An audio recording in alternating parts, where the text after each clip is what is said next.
మాది జిమ్మెదారీ రైతుల తరఫున రుణమాఫీకి మీ అప్పు చెల్లించేది 15 ఆగస్టు లోపల నీకు అప్పు కడతాం. మా రైతుల పాస్ పుస్తకాలు విముక్తి చేసి ఇంటింటికి వాళ్ళ దగ్గరికి పంపించే బాధ్యత మా ప్రభుత్వం తీసుకుంటుంది. ఆనాడు కేసీఆర్ ప్రభుత్వంలో జొన్నలు వేయొద్దన్నాడు, కందులేస్తే కొనటోళ్ళు లేడన్నాడు, మిర్చి వేస్తే తెగులు వచ్చి చచ్చిపోయింది, పత్తి వేస్తే దిక్కు లేకుండా పోయింది, మొక్కజొన్నలు సోయాబీన్ ఏం పండించినా లేక చివరికి రైతులందరినీ ఓరేసుకోమని చెప్పిండు కేసీఆర్. చివరి గింజ వరకు కొంటా అని మాట ఇచ్చాడు. ఈ తాగుబోతున్న మాటలు నమ్మి మొత్తం రాష్ట్రం అంతా వరి వైపు మళ్ళీను. రాష్ట్రం అంతా వరి దిక్కు మళ్ళీ నాకు ఒక్క మాట సావు కబురు చల్లగా చెప్తున్నాడు, మీరు ఒరేసుకుంటే ఊరేసుకున్నట్టే కొనేటోడు ఉండడని. ఈడానే వ్యవసాయాన్ని బాగు చేసేటోడు ఈ తాగుబోతు మాటలు నమ్మి మళ్ళోసారి పార్లమెంట్లో ఓట్లు వేయాలనా? ఆ ఎలా ఎఫ్సిఐ ద్వారా కొనాల్సిన కేంద్ర ప్రభుత్వం ప్యాడీ కొనకపోతే దీక్షలు చేసి రైతు దీక్ష చేసి నేను కోమటిరెడ్డి కేంద్ర ప్రభుత్వాన్ని నిలదీసి కొనిపించిన పరిస్థితులు తేలేదా?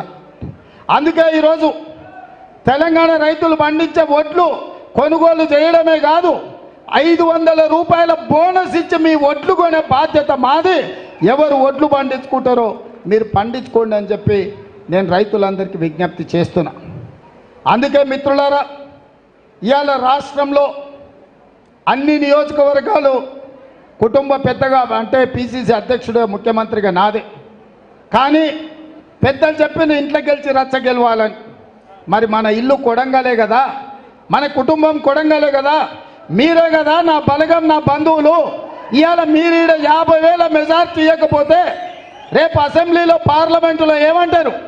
రేవంత్ రెడ్డి పెద్ద పెద్ద మాటలు మాట్లాడుతున్నా కానీ కొడంగల్ 50,000 మెజార్టీ కూడా తేలేదనే ప్రమాదం ఉంది కదా.